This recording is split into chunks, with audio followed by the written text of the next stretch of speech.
Welcome to qnawire. Question 34 states that on a bumper car ride, friends smash their cars into each other head-on, and each has a speed change of 3.2 meters per second.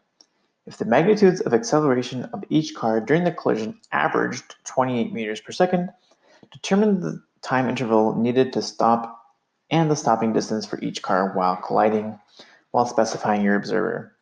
So our observer here, or a reference frame, is somewhere outside the system of two cars crashing into each other. So we can just say maybe an observer watching or the Earth itself, something like that. So whatever you choose to use. But if you think of the scenario, what's happening there's two cars bumping into each other. So they're traveling towards each other. So the velocity of each in each direction is not known, but we do know the speed change. So once they collide here, the velocity is going in, going out. So for one specific car, this change in velocity is negative 3.2. Oh, I won't do that. I'll just put the variable here. It's traveling in the opposite direction. It's v, delta v, and it's accelerating in that same direction, a.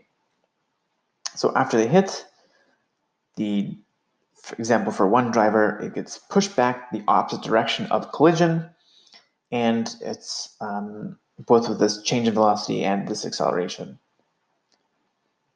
So the first part of this question is to look for the time interval this is required for this to occur. So we can say that the time required is simply just the change in velocity over the acceleration,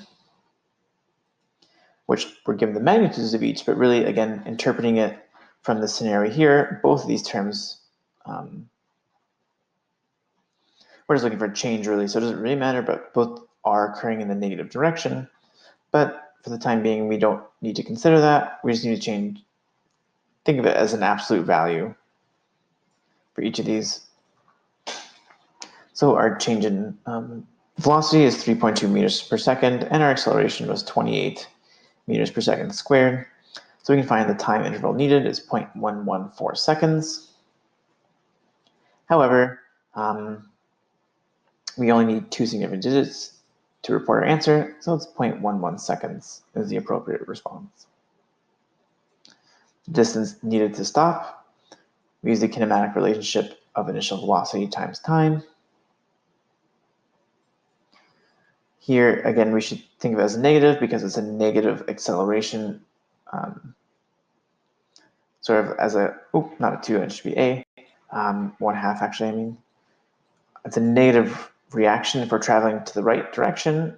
This acceleration is what's occurring afterward, where we're given an initial velocity is the same as this should be the same as v, 3.2 meters per second. This acceleration in the negative direction is the stopping distance. If I'm traveling this way with v, I hit something and I accelerate backwards and stop and see Newton's law of opposite and equal reaction. So while my initial velocity here is positive, that's the direction of motion that I'm traveling.